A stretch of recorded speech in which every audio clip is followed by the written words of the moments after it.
Hi students, unit start कर रहे हैं वेव ऑप्टिक्स और इसमें आज पढ़ने वाले हैं wave nature of light and Huygens principle. देखिए ऐसा होता है, लाइट सब लोग जानते हैं, लाइट के बारे में, रेडिएशंस के बारे में सब लोग जानते हैं। तो जो प्रॉपर्टीज़ होती हैं रेडिएशन की या लाइट की जो प्रॉपर्टीज़ होती हैं वो आप जानते हैं कि एक तो ये कि वो एक स्ट्रेट लाइन में हमेशा मूव करती हैं, यानी उसका जो मोशन होता है वो रेक्टिलिनियर होता है। दूसरी बात ये कि जो सन से लेके अर्थ तक लाइट आ जाया करती है और उसमें मैक्सिमम पोर्शन में वैक्यूम होता है। जो लाइट का प्रोपगेशन है वो वैक्यूम में भी हो सकता है। उसके अलावा रिफ्लेक्शन है, रिफ्रैक्शन है, इंटरफेरेंस है, डिफ्रैक्शन है, डिस्पर्जन है, पोलराइजेशन है, ये सब चीज़ें लाइट में हुआ करती हैं। हम लोगों ने बहुत सारे एक्सपेरिमेंट परफॉर्म किए हैं। ये सारे एक्सपेरिमेंट में कुछ आप लोग जानते हैं, कुछ लोग पढ़ने वाले हैं, कुछ आप लोग पढ़ने वाले हैं। जो आप जितनी बातें मैंने आपको बताई अभी, उसमें जितनी बातें आप जानते हैं उसके अलावा हम लोग पढ़ेंगे यहीं पर वेव ऑप्टिक्स में पढ़ने वाले हैं। जैसे कि मैंने आप देखिए reflection, refraction, rectilinear motion of light, ये आप लोग पढ़ चुके हैं छोटी क्लासेस में। उसके अलावा आप लोगों को डिस्पर्जन ऑफ लाइट मैंने पढ़ा दिया रे ऑप्टिक्स में। जब आप लोग प्रिज्म पर लाइट डालते हैं तो स्पेक्ट्रम बन जाता है सामने स्क्रीन पर, ये होता है डिस्पर्जन ऑफ लाइट, यानी जो भी कांस्टेंट कलर्स हैं नेचुरल वाइट लाइट में वेव फॉर्म के ऑर्डर में वो स्क्रीन पर आ जाया करते हैं। ये आप लोग पढ़ चुके हैं। बाकी बात मैंने आपको बताई कि interference of light, diffraction of light और पोलराइजेशन ऑफ लाइट, ये सब बातें इसी यूनिट में हैं जो हम लोग डिस्कस करने वाले हैं। तो ये सारी बातें, ये सारी प्रॉपर्टीज़ जो हैं ये लाइट की हैं। अब लाइट के जो नेचर है उसके बारे में बहुत ज़्यादा कन्फ्यूज़न था, और जो कन्फ्यूज़न था उसमें सबसे जो ये ऑर्डर लिखा हुआ है, इसी ऑर्डर में डिफरेंट थ्योरीज़ आती गई। आप देखिए, सबसे पहले न्यूटन ने 1675 में क्रॉप्सकुलर थ्योरी ऑफ लाइट इसको बताया। इसको हम पार्टिकल थ्योरी भी कहते हैं। इसका मतलब ये हुआ, इन्होंने ये कहा, न्यूटन ने ये बताया कि जो किसी भी लाइट सोर्स से जो लाइट निकलती है वो in the form of particle निकलती है, और जब वो पार्टिकल पहुंचते हैं हमारी आँख के इसको क्रॉस करके जब रेटिना पर जाकर टकराते हैं तो सेंसेशन होता है और हमें लाइट नज़र आने शुरू हो जाया करती है। तो ये बात न्यूटन ने बताई, और ज़्यादा डिस्कशन की ज़रूरत यहाँ पर है नहीं क्योंकि सिलेबस में ये थ्योरी है नहीं। और ये बात भी हुई थी कि जो न्यूटन की थ्योरी थी, क्योंकि न्यूटन एक बहुत बड़े साइंटिस्ट थे, इसलिए उनकी थ्योरी को बहुत हल्के में नहीं लेना चाहिए हम लोगों को। यही हुआ कि न्यूटन ने जो उनकी थ्योरी थी उसके बेस पर रेक्टिलिनियर मोशन, रिफ्लेक्शन, रिफ्रैक्शन, इन सब चीज़ों को और बहुत सारे जो प्रॉपर्टीज़ थी उन सबको एक्सप्लेन कर दिया न्यूटन ने अपनी थ्योरी के बेस पर। और जो उनकी थ्योरी थी उसमें एक इम्पॉर्टेंट बात ये थी, जो उसका बेस था, वो बेस ये था कि जब भी लाइट किसी रेयर से डेंसर मीडियम में जाती है तो डेंसर मीडियम में जब एंटर करती है तो लाइट की स्पीड बढ़ जाया करती है। ये बेस था इनकी थ्योरी का। केवल 3 साल बाद 1678 में हाइगन्स आ गए, और हाइगन्स ने अपनी एक थ्योरी और दे दी। उन्होंने ये कहा कि किसी भी लाइट सोर्स से जो लाइट का प्रोपगेशन होता है मीडियम में वो होता है in the form of waves, ये उन्होंने बताया। और इनकी थ्योरी इसलिए मानी नहीं गई कि आप जानते हैं, आप लोग पढ़ चुके हैं 11th क्लास में, कि किसी भी वेव प्रोपगेशन के लिए मीडियम रिक्वायर्ड होता है। जब इनसे पूछा गया मीडियम रिक्वायर्ड होता है, और यहाँ तो लाइट का प्रोपगेशन तो आप देखिए कि वैक्यूम में भी हो जाया करता है। सन से अर्थ तक लाइट आया करती है और मैक्सिमम पोर्शन जो है वहाँ पर वैक्यूम है। तो इस बात को इन्होंने ये कहा कि एक ऐसा मीडियम है जिसको हम ईथर कहेंगे, कि वो हर जगह है, वो बहुत ही लाइट है, उसकी डेंसिटी बहुत ही कम है और इलास्टिसिटी बहुत ज़्यादा है। तो जो फार्मूला पढ़ा था आप लोगों ने 11th क्लास में कि velocity of wave v is equal to √E/d, E coefficient of elasticity and d density. तो अगर डेंसिटी बहुत कम है तो फिर उसकी जो उस मीडियम में जो वेलोसिटी है वो बहुत ज़्यादा होनी चाहिए। तो उन्होंने कहा इसी वजह से जो लाइट की वेलोसिटी है वो वैक्यूम में बहुत ज़्यादा हुआ करती है। लेकिन इनकी जो थ्योरी थी इसमें एक अलग बात थी। इनकी थ्योरी का जो बेस था वो ये था कि जब लाइट एंटर करती है रेयर से डेंसर मीडियम में तो उसकी स्पीड कम हो जाया करती है। इन्होंने भी अपनी थ्योरी के बेस पर बहुत सारी बातों को एक्सप्लेन कर दिया, रिफ्लेक्शन, रिफ्रैक्शन, इंटरफेरेंस, डिफ्रैक्शन, ये सब बता दिए इन्होंने अपनी थ्योरी के बेस पर।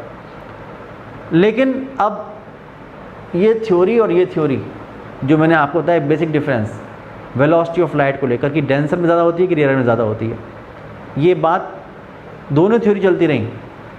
ये दोनों थ्योरी से उन्होंने एक्सप्लेन कर दी थी बहुत सारे फिनोमेना को। लेकिन जो दोनों थ्योरी का बेस था वो जस्ट अपोजिट था, बिल्कुल उल्टा था।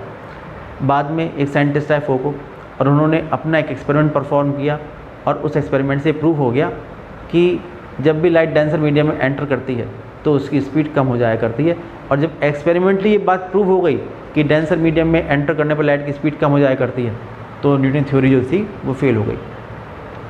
और उसके बाद जितने उनके एक्सप्लेनेशन थे वो सब बेकार हो गए। ठीक है ना। तो ये थ्योरी अब एग्जिस्टेंस में नहीं है। फिर अब ये थ्योरी हम पढ़ेंगे। इसके अलावा दो और थ्योरी थी। आप देखिए 1873 में मैक्सवेल ने एक theory the, electromagnetic theory of light.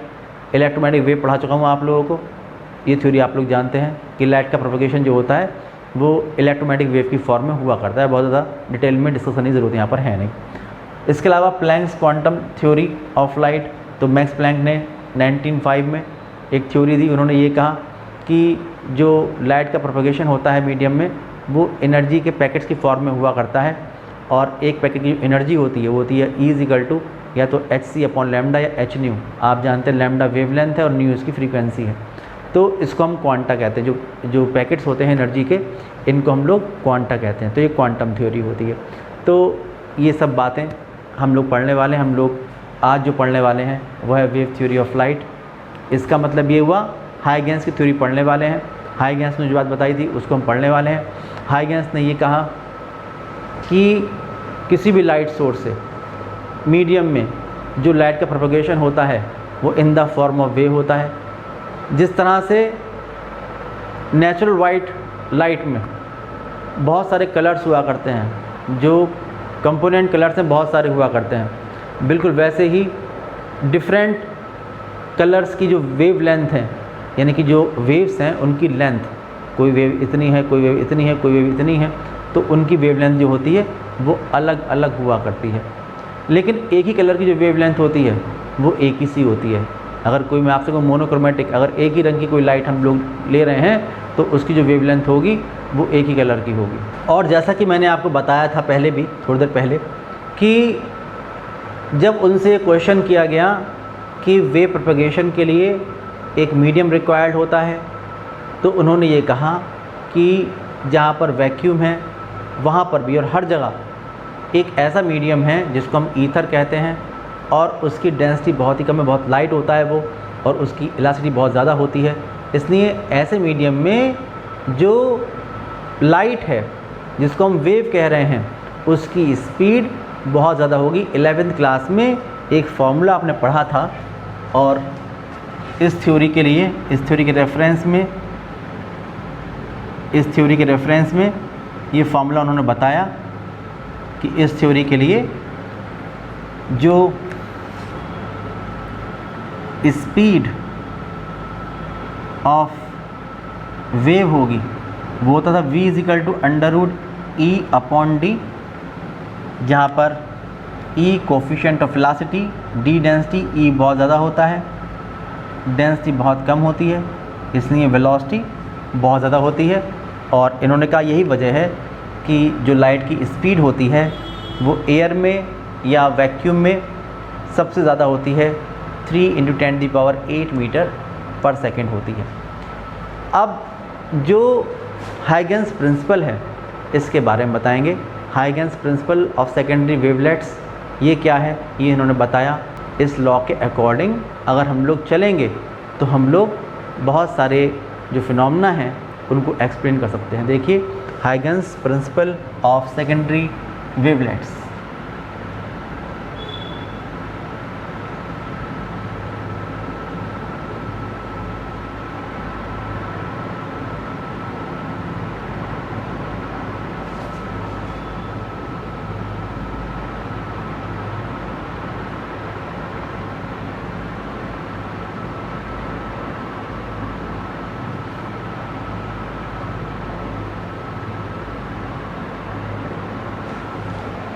ये समझिए, इस प्रिंसिपल के अकॉर्डिंग जो बातें हैं वो मैं आपको बता रहा हूँ, उनको ध्यान रखिए। हाइगन्स ने ये कहा कि किसी भी लाइट सोर्स से जो वेव्स हैं वो हर पॉसिबल डायरेक्शन में एमिट होती हैं, और इस वजह से क्योंकि वेव है इसलिए जो मीडियम के पार्टिकल्स हैं वहाँ पर वाइब्रेशन होते हैं, ठीक है ना। जिस डायरेक्शन में वो मूव कर रही हैं वहाँ पर वाइब्रेशन होंगे। किसी भी मीडियम में ड्रॉ किया हुआ वेव प्रोपगेशन के परपेंडिकुलरली, अगर वेव जा रही है ऐसे तो उसके परपेंडिकुलरली, वेव जा रही है ऐसे तो ये वेव प्रोपगेशन के परपेंडिकुलरली ड्रॉ किया हुआ कोई भी एक ऐसा प्लेन जिस पर मीडियम के पार्टिकल्स वाइब्रेशन के सेम फेज में होते हैं उसको हम वेव फ्रंट कहते हैं। ये बात 11th क्लास में भी आप लोग पढ़ चुके हैं। वेव में किसी भी वेव प्रोपगेशन की डायरेक्शन के परपेंडिकुलरली मीडियम में ड्रॉ किया हुआ एक ऐसा प्लेन जिस पर जितने भी पार्टिकल्स होते हैं वो वाइब्रेशन के सेम फेज में होते हैं उसको हम वेव फ्रंट कहते हैं, पहली बात। दूसरी बात उन्होंने ये कहा कि अगर मान लिया आपने एक ये जा रही है एक लाइट रे और आपने ये एक वेव फ्रंट ड्रॉ कर लिया, तो अब ये वेव फ्रंट तो एक प्लेन हो गया ना। तो जो ये प्लेन है हमारे पास जिसको हम वेव फ्रंट कह रहे हैं, अब दूसरी बात उन्होंने इसके बारे में कही। इन्होंने ये कहा कि जो ये वेव फ्रंट, जो ये हमारे पास वेव फ्रंट है, इस वेव फ्रंट पर जितने भी पार्टिकल्स हैं वो खुद भी एक नए लाइट सोर्स की तरह बिहेव करते हैं जिससे सेकेंडरी वेवलेट्स निकलती हैं। यानी कि उससे वेव्स नहीं कह रहे हैं, उससे कह रहे हैं सेकेंडरी वेवलेट्स निकलती हैं। सेकेंडरी वेवलेट्स एमिट होती हैं और हर पॉसिबल डायरेक्शन में वो एमिट होती हैं। इसलिए किसी भी वेव फ्रंट का हर पॉइंट एक नए लाइट सोर्स की तरह बिहेव करता है और उससे हर पॉसिबल डायरेक्शन में सेकेंडरी वेवलेट्स निकलती हैं जिनकी वेलोसिटी, जिनकी स्पीड प्राइमरी वेव्स जो थी उनकी स्पीड के ही इक्वल होती है। अगर मीडियम वही है तो उतनी ही स्पीड होगी, अगर मीडियम चेंज हो रहा है तो जो स्पीड प्राइमरी वेव्स की होती वही सेकेंडरी वेवलेट्स की भी स्पीड उस मीडियम में होगी। ये मतलब है कहने का। और तीसरी और फाइनल बात ये कि अगर हमें किसी भी इंस्टेंट के बाद, मान लो टी टाइम बाद, अगर हमें ये वेव फ्रंट है, अगर ये चली वेव, यह है वेव फ्रंट, अगर टी टाइम बाद मुझे इस वेव फ्रंट की नेक्स्ट पोजीशन पता करनी है कि क्या होगी, तो मैं इसका एक एनवेलप ड्रॉ करूँगा। एनवेलप तो आप जानते हैं, अगर कोई चीज़ रख के आती है एनवेलप में तो क्या होता है, उसको टच करता हुआ एक सरफेस। ओके, तो अगर हम लोग टी टाइम बाद इसकी नई पोजीशन मालूम करनी है तो मैं आपको एक मेथड बताऊंगा। तो उन्होंने ये कहा कि अगर मैं किसी भी वेव फ्रंट पर एक एनवेलप ड्रॉ कर लूँ, एक एनवेलप ड्रॉ कर लूँ, ये एक एनवेलप, इसको टच करता हुआ एक सरफेस, टेंजेंशियल सरफेस ड्रॉ कर लूँ, ओके, तो हमें दो वेव फ्रंट मिलेंगे। एक वेव जा रही है इस तरफ तो एक फॉरवर्ड और एक बैकवर्ड, दो वेव फ्रंट मिलेंगे। जो बैकवर्ड वेव फ्रंट होता है वो कहीं पर भी एक्सेप्टेड नहीं होता, उसको हम नहीं मानेंगे। तो दो वेव फ्रंट मिलेंगे, एक बैकवर्ड और एक फॉरवर्ड। तो जो फॉरवर्ड वाला वेव फ्रंट होगा वही वेव फ्रंट की न्यू लोकेशन होगी। ये तीन बातें अगर आप लोग समझ लेंगे तो ये 3 बातें उन्होंने बताई हैं और यही इनके पॉइंट हैं Huygens principle of secondary wavelets. यही 3 पॉइंट हैं इसके। कौन कौन से हैं? पहला पॉइंट ये कि किसी भी लाइट सोर्स से जो वेव्स होती हैं, लाइट वेव्स, वो एमिट होती हैं और वेव प्रोपगेशन के नॉर्मल या परपेंडिकुलर ड्रॉ किया हुआ एक ऐसा प्लेन जिस पर जितने पार्टिकल्स होते हैं वो वाइब्रेशन सेम फेज में होते हैं, उसको हम लोग वेव फ्रंट कहते हैं। पहली बात। दूसरा पॉइंट ये कि वेव फ्रंट के जितने भी पॉइंट होते हैं, जितने भी पार्टिकल होते हैं वेव फ्रंट पर, वो एक नए लाइट सोर्स की तरह बिहेव करते हैं और उससे सेकेंडरी वेवलेट जो होती हैं वो एमिट होती हैं हर पॉसिबल डायरेक्शन में, और इसलिए किसी वेव फ्रंट का हर पॉइंट एक नए लाइट सोर्स की तरह बिहेव करता है। और तीसरी बात ये कि अगर हमें किसी वेव फ्रंट की नई पोजीशन मालूम करनी है तो उस पर एक एनवेलप ड्रॉ करते हैं। बैकवर्ड वाला एक्सेप्टेड नहीं होता, फॉरवर्ड वाला जो एक्सेप्टेड होता है वही नई पोजीशन होती है टी टाइम बाद किसी भी वेव फ्रंट की। ओके, तो ये 3 बातें आप लोग लिख लीजिएगा समझ के। ये 3 पॉइंट हैं, इन 3 पॉइंट को आप लोग याद करके लिख लीजिएगा। देखिए इन शॉर्ट मैं आपको लिख के बता दूं जिससे कि आपको याद है कि यहाँ पर तो थी डेफिनेशन ऑफ वेव फ्रंट, बता दोगे आप लोग। यहाँ पर था each point of wave front,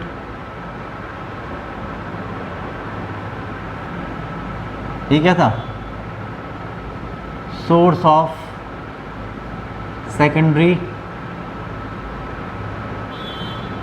wavelets, और तीसरी बात ये थी कि new position of wave front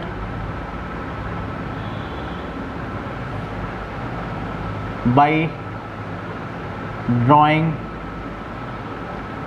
it's envelope.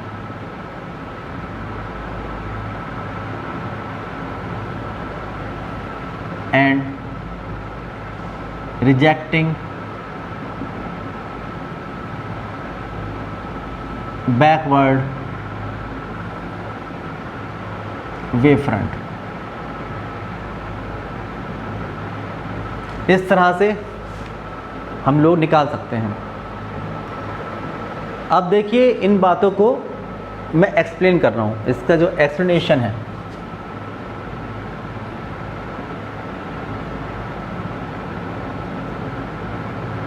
ये इन तीनों पॉइंट को देखिए मैं एक्सप्लेन करूंगा। पहली बात ये कि डेफिनेशन ऑफ वेव फ्रंट, कहीं पर अगर मेरे पास कोई प्लेन सोर्स है, ये मेरे पास एक प्लेन सोर्स था,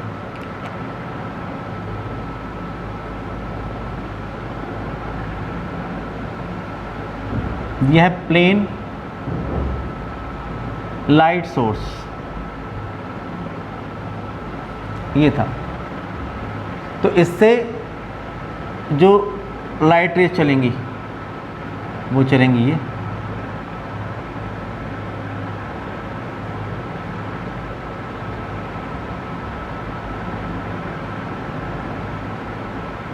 ये लाइट रेज चलेंगी इससे। तो आप देखिए कि वेव प्रोपगेशन किधर हो रहा है, ये इसके परपेंडिकुलरली ड्रॉ किया हुआ कोई भी प्लेन ये वेव फ्रंट होगा। तो इसके परपेंडिकुलरली ये या ये होंगे वेव फ्रंट, ये होंगे वेव फ्रंट। ये मैंने बताया किसके लिए? प्लेन लाइट सोर्स के लिए। अगर मैं आपसे कहूं कि आपके पास कोई पॉइंट लाइट सोर्स है, एक पॉइंट लाइट सोर्स है,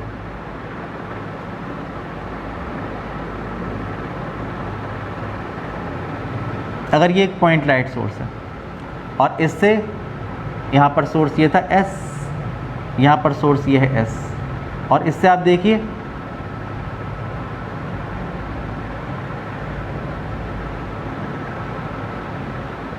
ये चल रही है लाइट रेज।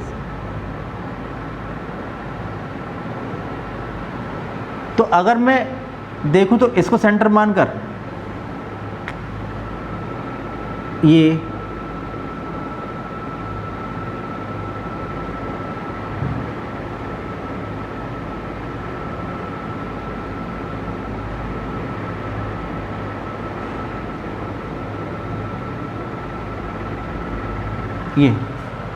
मिलेंगे वेव फ्रंट। तो आप देखिए कि यहाँ पर जो वेव फ्रंट उनको कैसे वेव फ्रंट उनका शेप कैसा था, प्लेन वेव फ्रंट।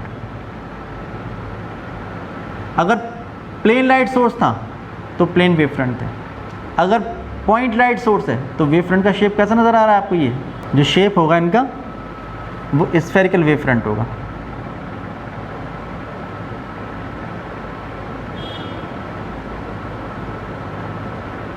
लेकिन आप देखिए अगर इसकी जो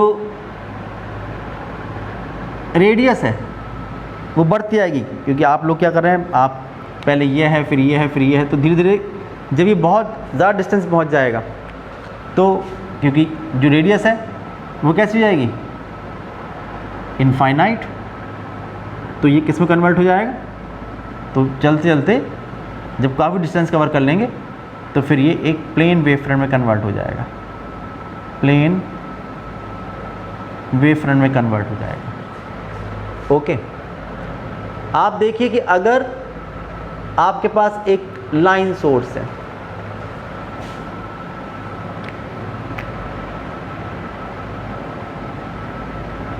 अगर आपके पास एक लाइन लाइट सोर्स है,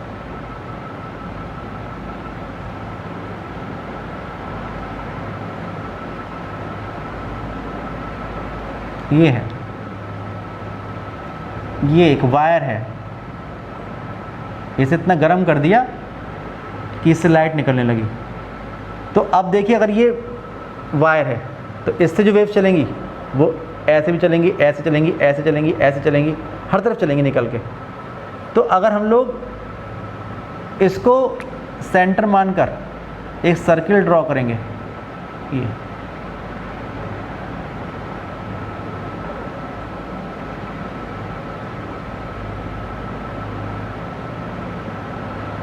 तो वायर को एक्सेस मानकर जो सिलेंडर ड्रॉ होगा वो इसका वेव फ्रंट होगा, क्योंकि ये चलेंगी लाइट रेज,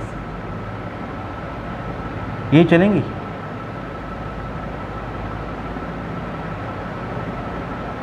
ये होंगी लाइट रेज। तो आप देखिए कि ये सोर्स होगा, कुछ टाइम बाद जो लाइट रेज हैं वो और आगे बढ़ेंगे,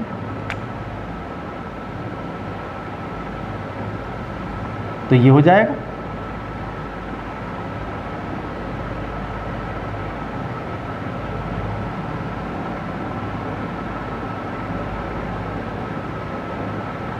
तो आप देखिए कि उस केस में जब ये और आगे बढ़ जाएगी तो आप देखिए फिर ये हो जाएगा, ये रेज फिर यहाँ पहुँच जाएंगी।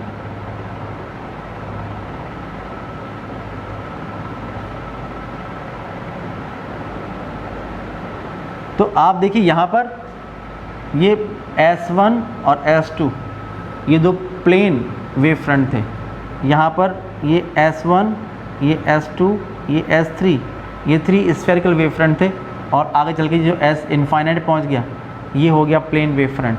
यहाँ पर ये S1 और ये S2 जो हैं ये कौन से वेव फ्रंट है, क्या शेप है इनकी, सिलेंड्रिकल वेव फ्रंट। तो इस केस में जो ये वेव फ्रंट मिलेंगे आप लोगों को ये होंगे सिलेंड्रिकल वेव फ्रंट। तो शेप पूछी जाती है, तो ध्यान रखिएगा कि अगर प्लेन लाइट सोर्स है तो प्लेन वेव फ्रंट, अगर पॉइंट लाइट सोर्स है तो स्फेरिकल वेव फ्रंट, और अगर लाइन लाइट सोर्स है तो आप लोगों को सिलेंड्रिकल वेव फ्रंट मिलता है। अब जो सेकंड पॉइंट कहा गया कि each point of wave front, ये तो जो डेफिनेशन थी उसके अकॉर्डिंग मैंने वेव फ्रंट बता दिया आप लोगों को। फर्स्ट पॉइंट को मैंने एक्सप्लेन कर दिया, ये एक्सप्लेन कर दिया, ओके। अब सेकंड पॉइंट देखिए, अब हम सेकंड पॉइंट को एक्सप्लेन करने वाले हैं। सेकंड पॉइंट ये है कि each point of wave front, each point of wave front ये क्या होता है, ये वर्क करता है सोर्स ऑफ सेकेंडरी वेवलेट्स। तो आप देखिए जितने भी ये प्लेन वेव फ्रंट है, तो इन जितने भी पॉइंट हैं इससे सेकेंडरी वेवलेट्स निकल रही हैं। ये जो स्फेरिकल वेव फ्रंट है, इससे ये खुद एक सोर्स तरह बिहेव कर रहे हैं, न्यू सोर्स की तरह, और इनसे सेकेंडरी वेवलेट्स निकल रही हैं। जो ये सिलेंडर है, इसका हर पॉइंट एक सेकेंडरी वेवलेट्स के नए सोर्स की तरह बिहेव कर रहा है। तो टी टाइम बाद इनकी जो नई पोजीशन होगी वो क्या होगी, ये हम लोग ऑब्टेन कर सकते हैं। तो टी टाइम बाद किसी भी वेव फ्रंट की जो न्यू पोजीशन है वो हम लोग कैसे ऑब्टेन करेंगे, ये मैं आपको बता रहा हूँ, ध्यान समझिए। तो देखिए new position of wave front,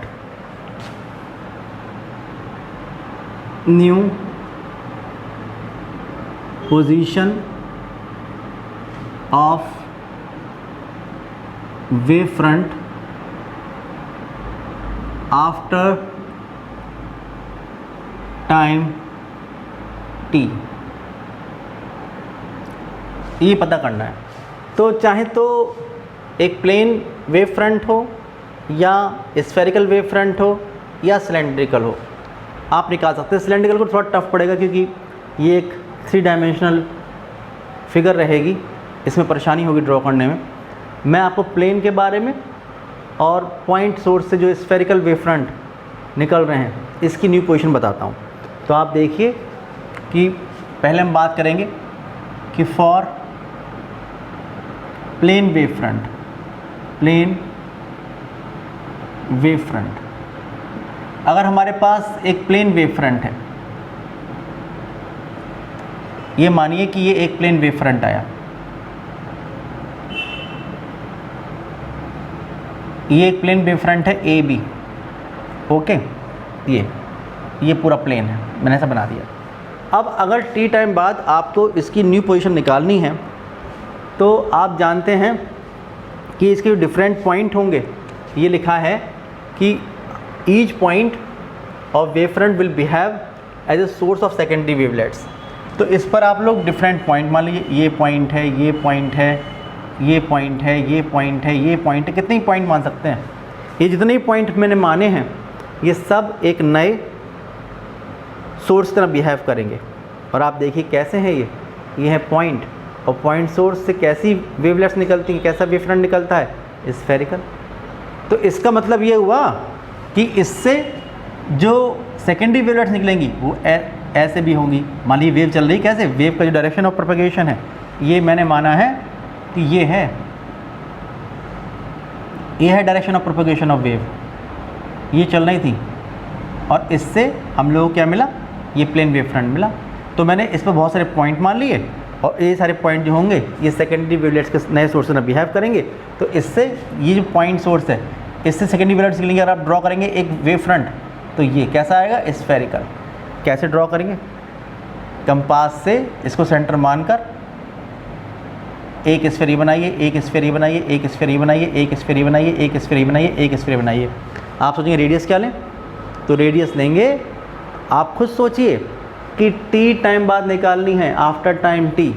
और अगर मैं आपसे कहूँ कि जो वेव की स्पीड थी वो थी v, तो v स्पीड से टी टाइम में डिस्टेंस कवर की होगी वेव ने, वो होगी v इंटू टी, यही तो होगी। तो v इंटू टी को रेडियस लेकर आप स्फीयर्स ड्रॉ कर लेंगे, इसको सेंटर मानकर स्फीयर्स ड्रॉ कर लेंगे, ये काम करना। और अब ये फिगर 3 डायमेंशनल तो है नहीं, तो स्फीयर्स जो हम शो करेंगे वो ऐसे होंगे। आप लोग करके देखिएगा, ये होंगे।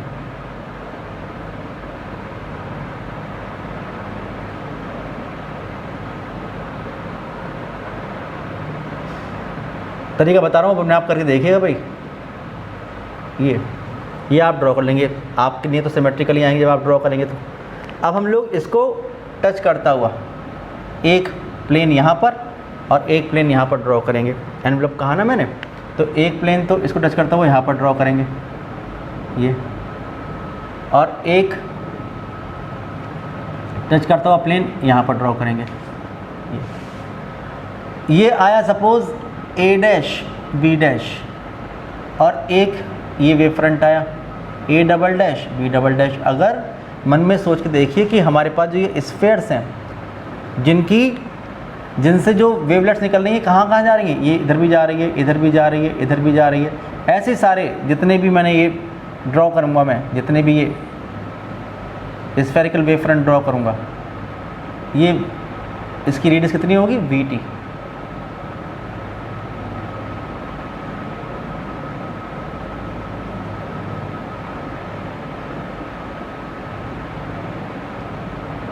सबकी रेडियस कितनी होगी, VT।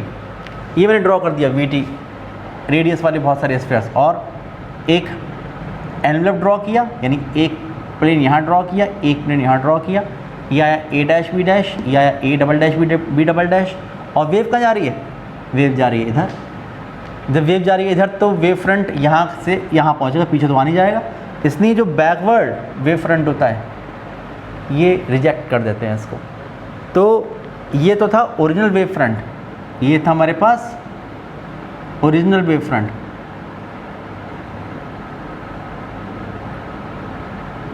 और ये आया new position of wave front after time t। तो इस तरह से ज्योमेट्री से ये इसका ज्योमेट्रिकल कंस्ट्रक्शन है, आपको करना चाहिए, समझ के करना चाहिए। तो इस तरह से हम नई पोजीशन को ऑब्टेन कर सकते हैं अगर हमारे पास ये एक प्लेन वेव फ्रंट है। तो आप देखिए प्लेन वेव फ्रंट में तो हमने ऐसा कर दिया। अगर मेरे पास एक स्फेरिकल वेव फ्रंट है तब क्या होगा, आप देखिए number 2, for spherical wave front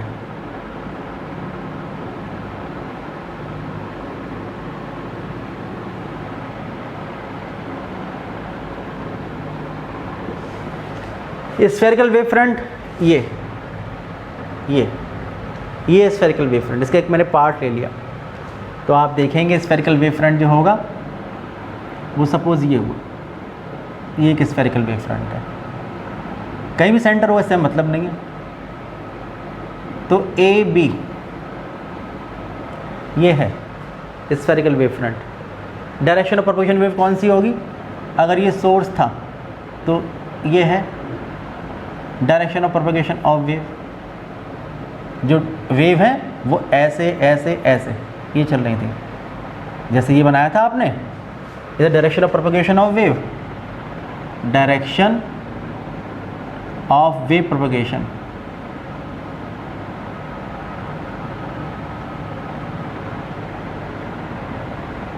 बिल्कुल वैसे यहाँ पर ये क्या है,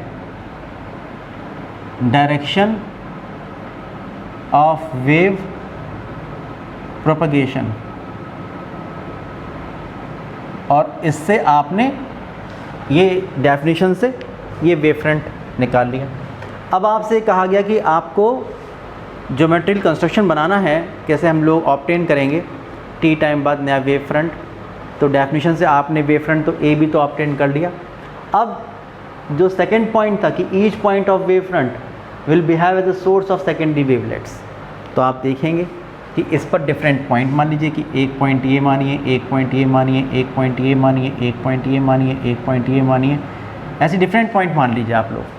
तो ये जो पॉइंट होंगे इस प्लेन पर, ये लाइन नहीं है पूरा प्लेन है, ये इस प्लेन पर जितने भी वेव ये पॉइंट होंगे इस वेव फ्रंट पर, ये एक नए लाइट सोर्स तरह बिहेव करेंगे जो पॉइंट सोर्स होगा। और पॉइंट सोर्स से जो सेकेंडरी वेवलेट्स निकलेंगी तो उसका वेव फ्रंट कैसा होगा, वो होगा स्फेरिकल, क्योंकि जो सेकेंडरी वेवलेट्स निकलेंगी वो हर पॉसिबल डायरेक्शन, इधर भी निकलेंगी, इधर इधर इधर इधर, बैकवर्ड अपवर्ड। तो आप लोग यहाँ पर स्ट्रेस ड्रॉ करेंगे। अगर टी टाइम बाद मालूम करना है तो आप जानते हैं टी टाइम में डिस्टेंस कवर हो जाएगी वेलोसिटी v से, वो हो जाएगी v इंटू टी। तो v इंटू टी रेडियस के स्फीयर्स ड्रॉ करेंगे, जितने भी पॉइंट हैं उनको सेंटर मानकर, लाइट सोर्स पॉइंट सोर्स मान के। तो आप देखिए ये मानेंगे तो एक वेव फ्रंट ये आया, एक वेव फ्रंट ये आया, ये आया, ये आया, ये आया, ये आया। आप देखिए जितनी भी वेव चल रही होंगी वो डिस्टेंस का कितनी रहेगी, वी डी। ये इनकी रेडियस कितनी है, वी टी। ये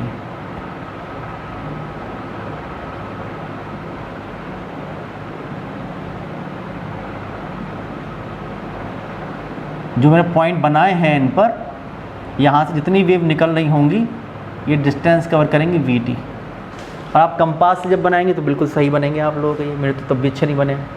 तो ये ए भी था, ये क्या था, ओरिजिनल वेव फ्रंट। ये था original wave front, original wave front. अब इसका जो ये आया है इसका आप एनवेलप ड्रॉ करेंगे। एनवेलप ड्रॉ करने के लिए ये इसको टच करते हुए दो टेंजेंशियल सरफेस ड्रॉ करेंगे। तो एक सरफेस ये आएगा, एक ये आएगा और एक ये आएगा, एक सरफेस ये आएगा। ओके, ये आएगा ए डैश बी डैश और ये आएगा A double dash B double dash, ये आएगा। आप जानते हैं कि वेव तो चल रही थी ऐसे, तो यहाँ के बाद ये पीछे तो आएगा नहीं। तो जो बैकवर्ड वेव फ्रंट है, जैसे यहाँ पर ये रिजेक्टेड था, वैसे यहाँ पर क्या हो गया, रिजेक्टेड। ये रिजेक्ट हो गया और टी टाइम बाद जो नई पोजीशन हो गई वेव फ्रंट की वो ये हो गई, new position of wave front after time T. तो जो ज्योमेट्रिकल कंस्ट्रक्शन है ये आप लोग को आना चाहिए। पूरा चैप्टर इन्हीं बातों पर बेस्ड है। अगर ये बातें आप समझ पा रहे हैं तो फिर आगे आपको कोई प्रॉब्लम नहीं होगी, लेकिन इन बातों की प्रैक्टिस आप लोगों को करनी पड़ेगी। अगर ये सब बातें आप समझ पा रहे हैं तो फिर जो हमारे पास वेव ऑप्टिक्स है उसमें ज़्यादा परेशानी की बात है नहीं। लेकिन इसके लिए 11th क्लास में जो आपने पढ़ा था वेव में वो आपको ठीक से आना चाहिए। अगर वो आपको नहीं आता है तो वो परेशानी हो सकती है। अगर 11th क्लास की वेव आपने नहीं पढ़ी है तो आपके लिए थोड़ी सी परेशानी की बात हो सकती है।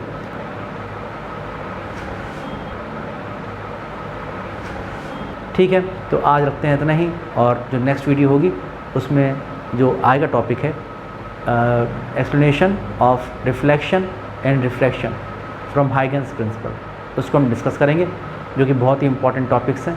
आज के लिए इतने रखते हैं, बाय।